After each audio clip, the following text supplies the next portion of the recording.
다니엘서의 말씀은 하나님만을 믿고 섬기며 예배드린다는 것은 우리에게 많은 핍박과 어려움이 있을 수밖에 없음을 말하고 있습니다. 뿐만 아니라 때로는 우리의 생명마저 잃을 수도 있다는 사실을 충격적으로 보여주는 말씀이지요. 다니엘과 그의 세 친구, 히브리어로는 하나냐, 미사엘, 아사랴라고 하는데요. 그들이 보여주는 하나님만을 믿고 왕의 금신상인 우상에게 절하지 않는 이러한 믿음의 행위는 믿는 사람이 어떤 마음, 어떤 생각, 어떤 자세를 가지고 하나님을 예배해야 하는지를 잘 보여주고 있습니다. 그 믿음의 행위의 결과로 하나님만을 예배하는 예배의 행위가 나의 생명을 걸고 드리는 것이라는 사실을 증거하고 있는 것이죠. 나아가 하나님께 드리는 예배는 나의 생명보다도 더 소중한 것임을 뚜렷하게 보여주고 있습니다. 여기서 우리는 그들이 보여준 믿음의 행위가 하나님만을 섬기고 예배하는 모습에서 오직 하나님만이 참 신이심을 선포하고 있음을 보게 됩니다. 또 하나님께 예배드리는 자들을 하나님께서 구원하신다는 사실을 하나니아, 미사엘, 아사랴를 푸른 불 가운데서 살리심으로 확실하게 증거해 보여주셨죠. 그 푸른 불 가운데 계신 또 한 사람에 대해 느부갓네살 왕은 25절에서 신들의 아들과 같도다라고 말합니다. 이 같은 사실은 하나님께서 행하시는 구속사건 맥락 안에서 보면 하나님의 아들이신 예수 그리스도만이 우리를 구원하시는 유일하신 분이심을 증거하는 것이죠. 오늘 우리는 목숨을 걸고 하나님만 예배하려고 힘쓰다가 풀문불에 들어간 이 다니엘의 세 친구를 통해 하나님께서 주시는 메시지가 무엇인지 살펴보도록 하겠습니다. 오늘 본문의 말씀을 보면서 우리는 몇 가지 질문을 할 수가 있는데요. 첫 번째는 이 말씀이 우리가 하나님께 드리는 제사 또는 예배와 어떤 관계가 있는가 하는 것입니다. 다니엘의 세 친구인 하나냐, 미사엘, 아사랴는 하나님이 아닌 왕의 금신상, 즉 우상에게 절하라는 명령, 우상에게 제사하는 데 참여하라는 왕의 법을 거부했지요. 왜냐하면 하나님만 섬기고 하나님께만 제사드려야 하는 믿음의 사람들에게는 절대로 받아들일 수 없는 법이기 때문입니다. 믿음의 사람들이 느부갓네살 왕의 명령과 법을 거부하는 것은 참신과 거짓신을 드러내는 행위이고 참된 제사와 거짓 제사가 무엇인지를 구별해서 보여주는 것입니다. 아울러 하나님께 드리는 제사와 그 제사를 드리는 사람은 어떻게 예배를 드리며 살아야 하는지를 보여주는 아주 좋은 예라고 할 수가 있습니다. 이것은 오직 살아계신 하나님께만 제사를 드리고 우상에게는 제사하지 않아야 한다는 사실과 오직 하나님만이 참된 제사를 받으셔야만 하는 참신이시고 유일하신 하나님이시라는 사실을 본문을 통해 말씀하는 것이죠. 그렇다면 왜 그렇게 해야만 하느냐라는 물음에 대한 답은 우리가 믿는 하나님께서 성경에 그렇게 말씀하셨기 때문이죠. 출애굽기 20장 3절부터 6절의 말씀을 보면 하나님께서 십계명을 주시면서 하나님만 섬기라고 말씀하고 있습니다. 너는 나 외에는 다른 신들을 내게 두지 말라. 너를 위하여 새긴 우상을 만들지 말고 또 위로 하늘에 있는 것이나 아래로 땅에 있는 것이나 땅 아래 물속에 있는 것에 어떤 형상도 만들지 말며 그것들에게 절하지 말며 그것들을 섬기지 말라. 나 내 하나님 여호와는 질투하는 하나님인즉 나를 미워하는 자의 죄를 갚되 아버지로부터 아들에게로 3, 4대까지 이르게 하거니와 나를 사랑하고 내 계명을 지키는 자에게는 1000대까지 은혜를 베푸신다고 말씀하고 있습니다. 그러므로 하나님께서 말씀하신 대로 믿고 따르는 것이 우리의 믿음이며 참된 제사인 것입니다. 바른 믿음이란 내가 좋다고 생각하는 것 또는 모든 사람들이 다 좋다고 하는 것을 선택하는 것이 좋은 믿음이 아닙니다. 하나님의 말씀대로 믿고 행동하는 것이 좋은 믿음인 것이죠. 이에 대해 사도행전 4장 19절에서 베드로와 요한이 이렇게 말씀하고 있습니다. 하나님 앞에서 너희의 말을 듣는 것이 하나님의 말씀을 듣는 것보다 옳은가 판단하라. 그렇습니다. 우리는 하나님의 말씀을 듣고 그 말씀에 순종하는 삶을 살아야 좋은 믿음이라고 할 수 있는 것입니다. 오늘 본문 말씀을 통해 던질 수 있는 두 번째 질문은 나라의 통치자인 왕의 법과 하나님께 드리는 제사와 믿음의 원칙이 성경과 충돌할 때 우리는 어떻게 해야 하는가 하는 질문에 대한 물음입니다. 오늘 본문의 사건을 통해 우리가 알 수 있는 것은 하나님께 드리는 제사는 그 어떤 왕의 법과 권력의 힘으로도 절대로 받을 수 없다는 것을 분명하게 보여주고 있습니다. 하나님께 제사를 드리는 것은 믿는 사람에게 있어 그 믿음은 살아있는 이유이고 목적이기 때문입니다. 그래서 근대 입법은 그 어떤 종교나 관계없이 심지어는 비이성적 신앙 활동에도 자유를 부여하고 있는 것이죠. 자기가 믿는 믿음 때문에 죽는다 해도 또 기꺼이 죽는 일이 비일비재한 것은 신앙은 그 어떤 법으로도 통제할 수 있는 영역이 아님을 우리는 인류 역사 속에서 경험해 왔습니다. 무엇보다도 신앙은 인간이 만든 법의 영역 안에서 풀 수 있는 문제가 아니라는 사실을 우리는 늘 기억해야 합니다. 우리는 유일하신 하나님을 믿는 사람들이기 때문에 우리의 우선순위와 삶에서 신앙적 선택을 어떻게 해야 하는지 명확한 기준을 오늘 본문을 통해서 발견할 수가 있습니다. 그러므로 우리는 오늘 본문 말씀에 나오는 다니엘의 세 친구처럼 하나님의 말씀에 따라 결정하고 행동해야 하는 것입니다. 믿음을 가진 사람에게는 자신의 믿음보다 더 중요하거나 가치 있고 의미 있는 일은 없습니다. 그 믿음 안에서 세상의 모든 것을 바라보고 이해하기 때문이죠. 물론 우리가 보게 되는 잘못된 믿음도 있습니다. 그 믿음은 자신의 이익과 원하는 것을 얻고자 하는 욕구를 가지고 자기 생각의 틀 안에서 하나님의 말씀과 신앙을 가두어 버리는 것이죠. 또 잘못된 신앙을 가진 사람들은 성경의 진리를 잘못 해석하기 때문에 이단이 되어 믿음을 맹목적이고 탐욕적인 종교 활동에 몰입하게 합니다. 이런 잘못된 신앙인들과 종교인들의 왜곡되고 어긋나간 믿음을 제외했다는 전제에서 우리는 성경 말씀 중심의 참 믿음을 말하는 것입니다.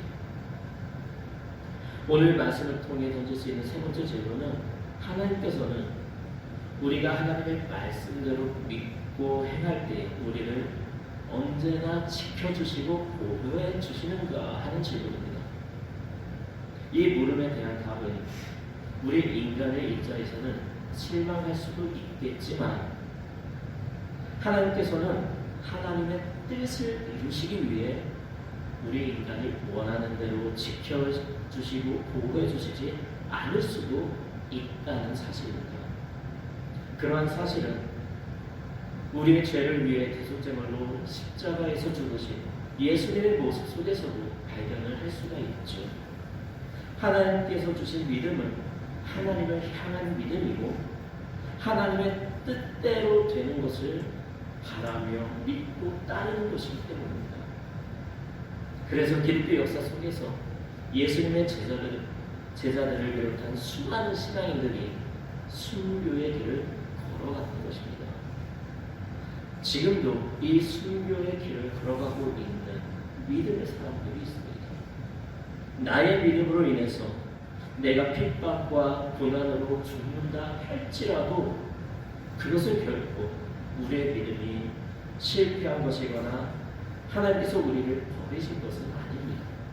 이런 사실은 하나님의 뜻을 이루는 영광스러운 믿음의 승리라는 것을 오늘 본문에서 하나니아와 미사엘과 아사랴가 우리에게 보여주고 있는 것입니다. 오늘 말씀을 통해 던질 수 있는 네 번째 질문은 하나님을 섬기는 믿음의 사람들은 왜 불신자들로부터 공격을 받을 수밖에 없는가 하는 것입니다. 오늘 다니엘의 세 친구는 왕과 신앙이 다르다는 이유로 공격을 받았습니다. 우리의 믿음이 가진 독특성은 하나님의 말씀의 권위에 절대 복종하고 따르는 믿음이기 때문이죠. 우리는 하나님만이 유일하신 참 하나님이심을 믿는 믿음으로 살아가고 있죠. 뿐만 아니라 언제나 믿는 자의 삶 가운데 함께 하시고 인도하시고 도우시는 성령님의 은혜 가운데 살아가고 있습니다. 우리가 믿는 하나님은 그 어떤 신이나 신앙도 비교의 대상으로 인정하지 않기에 하나님과 같다 다르다는 말과 맞다 틀리다는 말도 성립이 안 되는 것입니다. 사람들은 모든 종교의 신은 같다고 믿습니다. 이것은 모든 신앙은 존중되어야 하고 거짓 신과 참 신은 없다는 믿음에서 나온 생각이죠. 그리고 그렇게 믿어야 한다고 가르치는 것이 고상한 지식이거나 교양인의 태도라고 믿고 있습니다.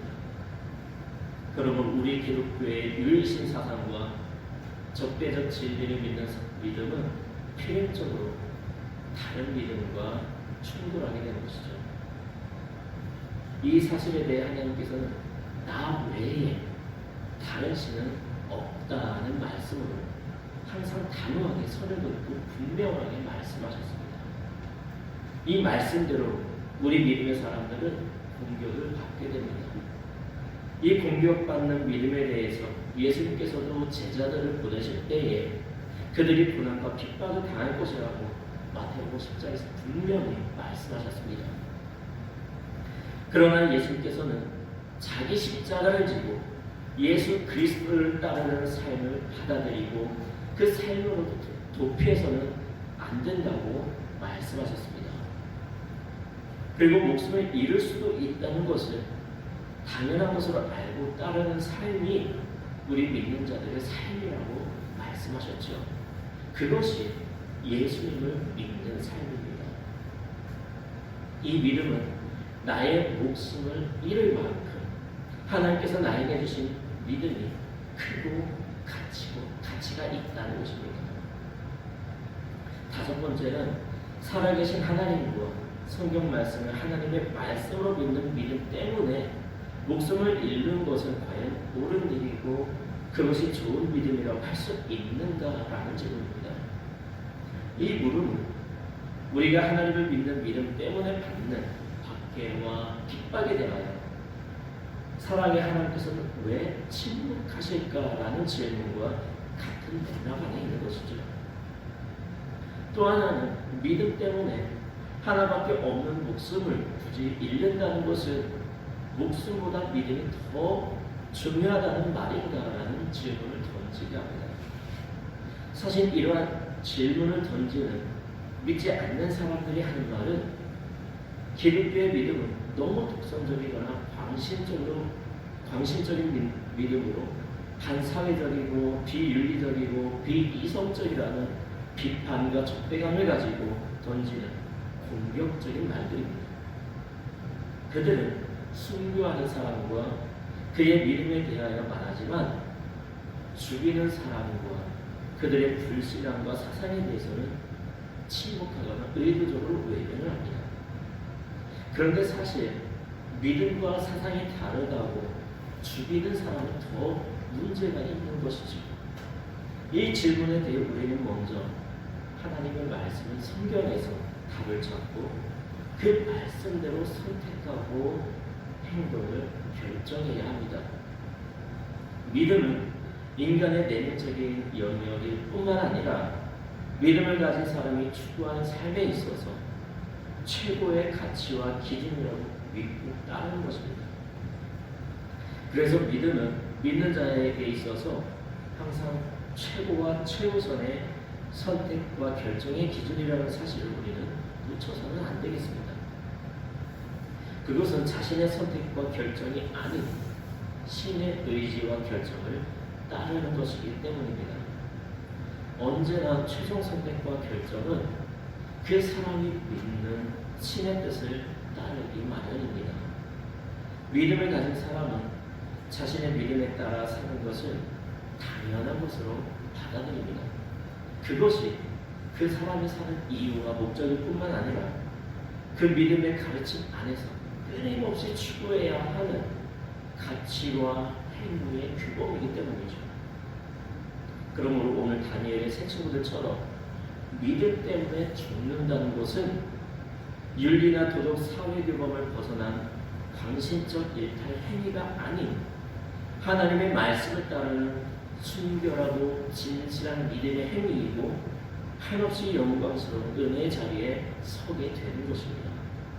이러한 순교적인 믿음은 믿음 때문에 죽고 싶어서가 아니라 그 믿음을 가진 자들을 믿음 없는 자를 또는 다른 믿음을 가진 자들이 더 나아가 하나님을 대적하는 영적 세력이 죽이는 것이죠. 우리는 죽고 싶어서 죽는 것이 아니라 죽임을 당하는 것입니다. 우리는 우리가 믿는 믿음 때문에 생명을 잃을 수도 있다는 사실을 예수님의 가르침을 통해서도 알 수가 있습니다. 마태복음 10장 39절에서 자기 목숨을 얻는 자는 잃을 것이요 나를 위하여 자기 목숨을 잃는 자는 얻으리라고 말씀하셨습니다. 그리스도인에게 찾아오는 박해는 피할 수 없는 현실입니다. 의와 진리의 삶으로 예수님께서 걸어가신 그 길을 따라가는 사람이기 때문이죠. 여섯 번째 질문은 하나님을 믿는 우리가 거짓 우상에게 절을 한다고 사랑의 하나님께서 우리를 과연 버리실까 하는 물음입니다. 이 물음에 대한 답은 간단하죠.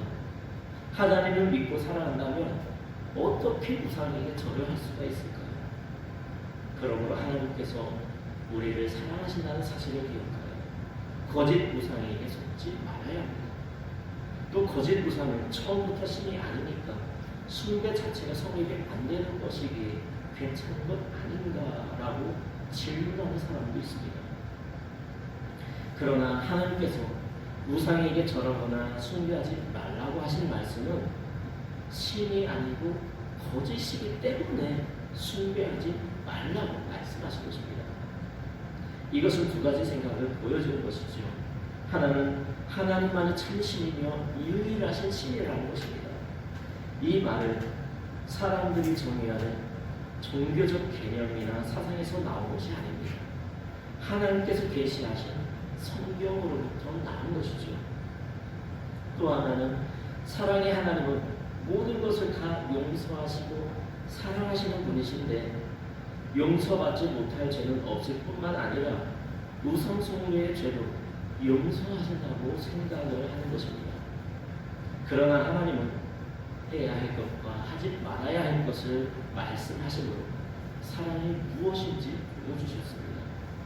하나님의 사랑은 하나님의 의에서 나오기에 완전한 것입니다. 하나님의 사랑과 용서는 우리 사람들의 생각과 요구에 하나님께서 반응하셔야만 하는 의무가 있는 것처럼 사람들은 말을 합니다. 그러나 하나님의 사랑과 용서는 순전히 하나님의 의지이고 주권인 것입니다. 이런 하나님의 의지와 주권에 대해서 피조물의 우리 인간은 가타부타 말을 할 수가 없는 것입니다. 자격이 없는 것이죠. 만약 우리 인간이 하나님의 사랑과 용서에 대해서 말할 자격을 갖추려면 하나님보다 더 완벽한 존재가 되어야 하는데 우리 인간은 전혀 그렇지 못합니다. 하나님보다 더 완전해질 수가 없습니다. 자격을 갖추지 못하는 것이죠.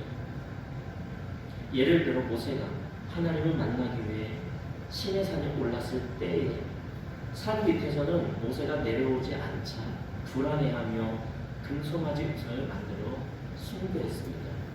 그때 참여한 모세의 형 아론을 하나님께서 용서하시고 대제사장으로 채워주셨죠. 결국 하나님께서 죽이기도 하시고 살리기도 하시는 것입니다. 그것은 순전히 하나님의 의지이고 주권입니다. 그러므로 우리가 원하는 대로 하나님께서 사랑하셔야만 진정한 사랑의 하나님이 되시는 것이 절대로 아니라는 것입니다. 오늘 본문을 통해 질문할 수 있는 몇 가지 질문을 살펴봤는데요. 사실 우리의 질문은 언제나 너무나 인간적이기에 인간의 한계와 인간의 불완전한 도덕과 가치 기준을 벗어나지 못한 상태에서 나오는 물음이 많습니다. 그래서 우리의 질문 자체가 큰 문제일 수도 있습니다. 우리가 하나님께 던지는 질문은 사랑의 하나님이라는 말에 함정이 있다는 것을 우리는 알아야겠습니다. 하나님의 아들이신 예수 그리스도께서 십자가에서 대속적 죽음을 당하신 것은 죄 용서를 위한 사랑의 행위일 뿐만 아니라 인간의 죄에 대해서 합당하고 정의롭게 죄에 대해 심판하시는 것입니다. 결국 죄 용서가 사랑이지 죄를 부정하는 것이 사랑이 아닙니다. 우리가 하나님의 말씀을 이해하고 해석할 때 우리의 감정이나 생각 또는 배운 지식이나 경험으로 만들어진 인간의 가치관이나 도덕적 기준 아래에서 해석을 하려고 하면 많은 오류에 빠지게 됩니다. 우리가 하나님의 사랑에 반응하는 최고의 사랑은 하나님의 말씀에 순종하느냐 순종하지 않느냐로 나타나게 됩니다. 이것은 결국 하나님의 말씀대로 믿느냐 믿지 않느냐의 문제로 귀결이 되는 것이죠. 이러한 문제는 하나님께 드리는 예배까지 확대됩니다. 우리가 원하는 대로 하나님께 드리는 예배가 우리의 믿음을 지키는 것이라기보다는 하나님께서 원하시는 그 예배가 우리의 삶과 믿음을 지키는 것입니다. 이렇게 말할 수 있는 것은 다니엘의 세 친구 하나니아, 미사엘, 아사랴가 생명을 바쳐 하나님께만 예배드리는 행동을 통해 보여주었습니다. 참 예배자의 모습은 하나님의 말씀이 성경대로 예배드리는 사람입니다. 그 예배자의 생명과 믿음의 삶은 하나님께서 지키시고 보호해 주십니다. 이러한 사실을 늘 기억하시고 모든 삶의 기준을 하나님께 두고 다니엘의 세 친구처럼 나의 생명을 잃는 한이 있다 하더라도 하나님께서 기뻐하시는 예배자가 되는 우리 모두가 되시길 주님의 이름으로 축복합니다. 아멘.